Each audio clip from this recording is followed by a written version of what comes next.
So, it's September once again, and how better to celebrate another semester than with a back to school build. This time, I'll be working with the KiiBOOM Moonshadow 81 key barebones kit and mixing in some highly transparent keycaps to make the most of the backlighting, as well as some tactile switches and a few minor modifications. That said, before we get started, I want to acknowledge that some of these components, namely the keycaps and the Moonshadow kit, were provided to me by KeyTok and KiiBOOM, but as always, neither company had any say in this video, so I'll do my best to honestly showcase the things I like, as well as some of the quirks that I found along the way. Let's get started. As I mentioned, I'm basing this build around KiiBOOM's new Moonshadow barebones kit. This is a 75% 81 key plus badge, predominantly aluminum keyboard that is quite hefty, weighing in on its own at 1.8 kilograms, making this the heaviest keyboard I've made to date.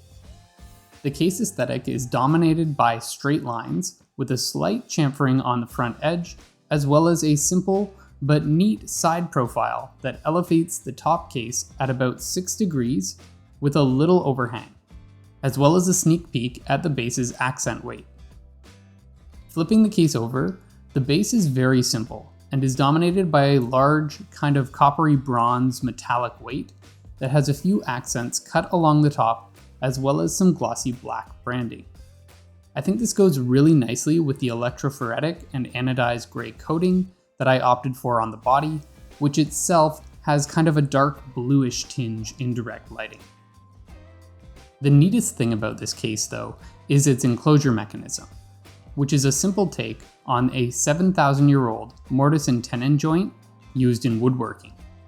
This allows you to separate the top and bottom case halves by simply sliding out two connectors and pushing the top of the case back slightly to release it.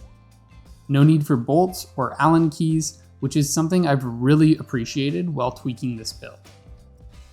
On the inside, we have a simple 8-point gasket mounting system, which also includes 11 thin silicone force brakes around the edge of the aluminum housing to prevent resonance and case ping, an important consideration for an all-aluminum housing like this, and I'm happy to see that this was included. The PCB plate assembly is also interesting.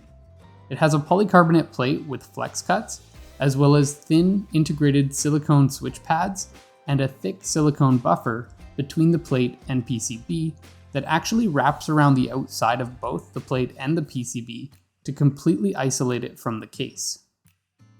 Taking a closer look at the gaskets, they're actually a part of the silicone buffer with an extra thin silicone sheet adhered to the top side of the plate. This is kind of neat, but it does mean that you can't really remove individual gaskets to tune your keyboard flex without cutting them away, which is a little too permanent for my liking. Perhaps why they included flex cuts to begin with. The PCB itself has screw-in stabilizers that appear to be factory lubed, so I'm not going to touch those for this so that you can hear how they sound right out of the box. We also see there's Kale hot swap sockets included, as well as the integrated USB-C connection at the top, which means there's no daughter board. Oddly enough, in addition to the per key south-facing LEDs on the top side of the PCB, there are 16 underlighting LEDs on the back side. This is strange because the Moonshadow case doesn't have any openings on the back to allow you to actually see these lights when active, so I would recommend that you connect the PCB to power and toggle these off to avoid wasting additional energy. Really bizarre.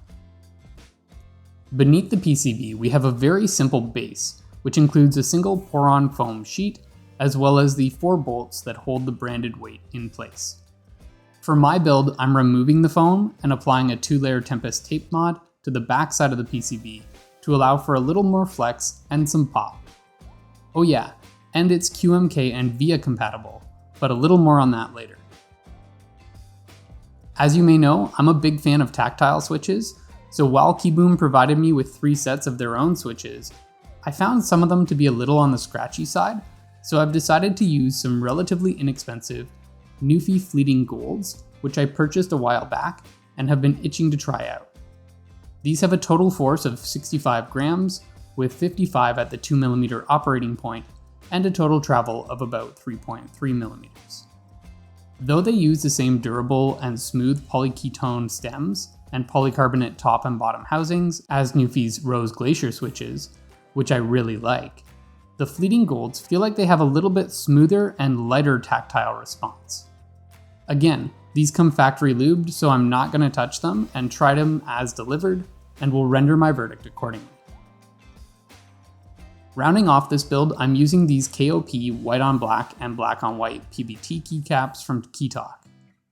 These caught my eye because they have a semi-transparent, almost lightly frosted finish on 3 sides that allow a lot of light to shine through, really making the most of the keyboard backlighting without interfering with the visibility of the legends, because the top and front have an opaque matte PBT material with dye sublimated characters. Though they're pretty thick, measuring in at about 1.45 millimeters, I'm not a huge fan of the smooth feel of the transparent plastic parts. That said, when using the keyboard, I'm only touching the PBT surfaces, which feel great. These have a sculpted cherry-like side profile, as well as a KOP key profile, with a rather square drafted shape, as well as a very shallow central concavity to draw your finger to the center of the keys. They also have a little bit of chamfering and rounding on the front edges.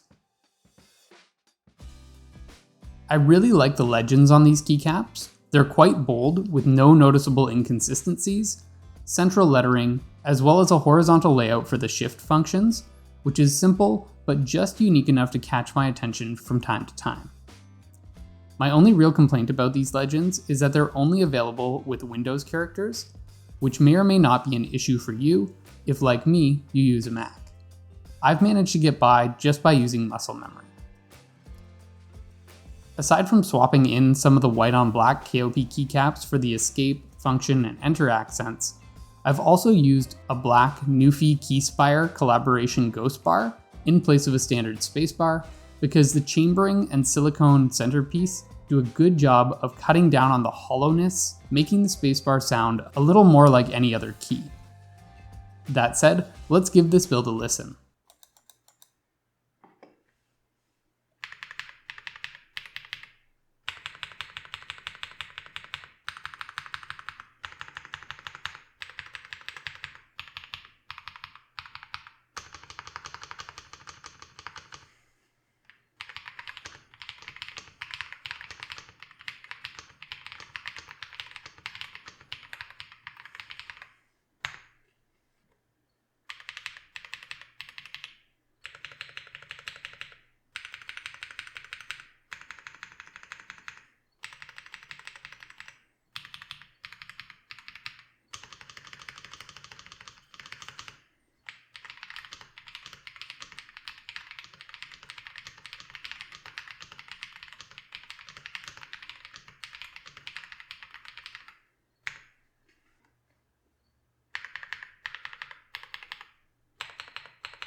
All things said, I'm pretty happy with the sound of this build, but personally prefer the slightly poppier and more flexible, foam-free tape-modded configuration. The Fleeting Gold switches feel pretty good, but I still prefer the heavier tactile response of their sister switches, the NuPhy Rose Glaciers. That said, I don't think they need to be re-lubed, and they're quite nice if you're looking for a relatively inexpensive, light tactile switch. The factory lubing of the stabilizers is a little bit hit or miss, with the backspace key sounding a little loose to me, but the enter key sounding pretty good. It's also important to note that the Moonshadow 81 is QMK and VIA compatible, allowing you to remap keys, configure macros, and play around with the backlighting. This is really important if you're using a Mac, because there is no default Mac configuration layer, so you'll want to create your own, or upload the one that I've made, which I'll share in the video description. That said, to use the Moonshadow with VIA, you first have to enable the V2 switch under the Design tab before uploading the JSON file that's downloaded from the KiiBOOM site.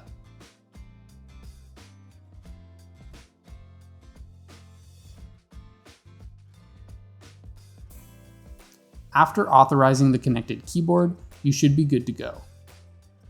I didn't get too carried away with key mapping, simply making the Mac layout for layer 0, moving the Windows layout to layer 2, and using the base side key as a function-enabled toggle between the two, as well as adding what I think are some more intuitive backlight controls to layer 1.